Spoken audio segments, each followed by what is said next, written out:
But for all other things, at least in Hollywood, you need writers. When they're working, writers don't talk to anyone. But when they're not working, you can't shut them up. Our LA correspondent, Jeff Cesario, caught up with two great Hollywood writers and Big Ten alums, Ed Driscoll and Eric Champnell, who happen to be on opposite sides of the conference's most well-known rivalry.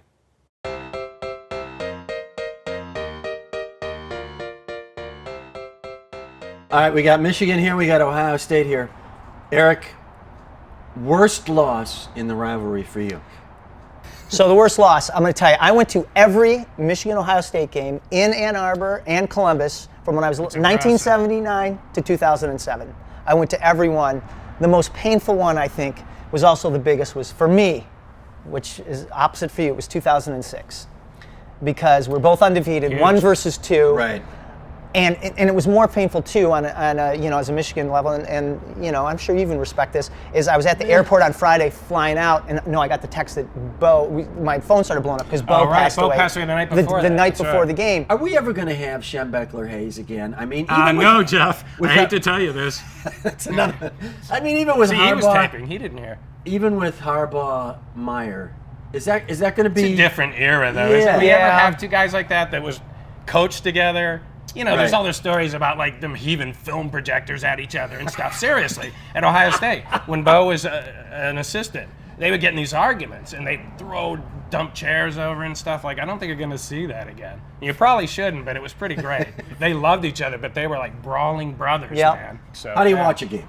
How do you watch a game now versus how you used to watch a game? Well, I don't know. With the DVR and stuff, I'm glad they have that because I did not see Penn State in normal speed, luckily, because I was behind by about 20 minutes.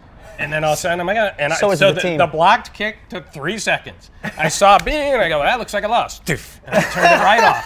And I never looked at it again. I haven't looked at it again. I don't plan to. The problem is social media nowadays. You have to tell everybody. You got to put it on Facebook. You have to call, send an email like, hey, don't say anything. Right. Yeah. Superstitions, you got any? Yeah, watching a game by yourself is that's miserable. Like the times where something happens, It's better than watching it with a fan of the other team when they win. Oh, I never do that. Not that he wasn't polite. Twice, and I was like, maybe we shouldn't do this anymore. We watched at each other's houses a couple times. Like, I don't know. I have a bunch of Ohio State friends, and I will never watch that game with someone. I don't see that would be tough. Because even when you're trying to have fun, you got to be allowed to be upset.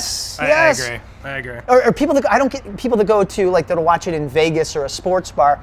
I don't want half of the other audience there being for the other team. I can't. No, everybody should be rooting for my team. I'd rather watch with 1 or 2 friends so we can hear what's going on and talk and really watch the game, as opposed to a party where there's 10 or 12 and there's somebody blocking the TV with hors d'oeuvres and stuff. Like, get out of the way. Yeah. I'd rather watch with 2 real fans. Sliced ham coming through. Yeah, like, sure. Hey, if you want to just turn the TV off, go ahead. I don't mean to ruin the ambiance at this football party. But I like 2 or 3 like psycho fans like me. Yeah. Watching, and we're really concentrating on the I have game. a core group that I try and get over if we can work out the schedules. Really? But do you get mad if like they'll be talking about, hey, did you see Game of Thrones? I'm like, what? Dude, you do that again, you're getting out of my house. Seriously, that's not right.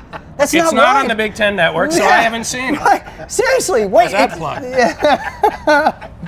All right, let's pick some games. Here we go. Big Ten, weird weekend in the Big Ten. You guys are already probably in lockdown for Michigan OSU, but you got games this week. Yeah, see, I can't go lockdown after what happened last week. Yeah, you I'm can't. terrified No, now. you We have can't. Indiana at home. Terrified. Indiana at home. Indiana can score points. Yes. But your team will be focused now. Oh, yeah. How would you like to be at after Michigan's we practice? Lost, we exactly. got focused. Yep. Yeah, so I mean, that'll it can happen. help you. And guess what? That loss didn't hurt you. If you win out, you're going to be in the playoffs. If we win out, we're going to be in the playoffs. No, but if we win out, we might be in a playoffs. I agree. Do you know what it did, though? It created doubt. Do you know what I mean? I mean, we've been going through this season. Well, it depends on which way it goes. But I think your coach has got to not let it. It's got to be like, no, if anybody can't get big head. Yeah.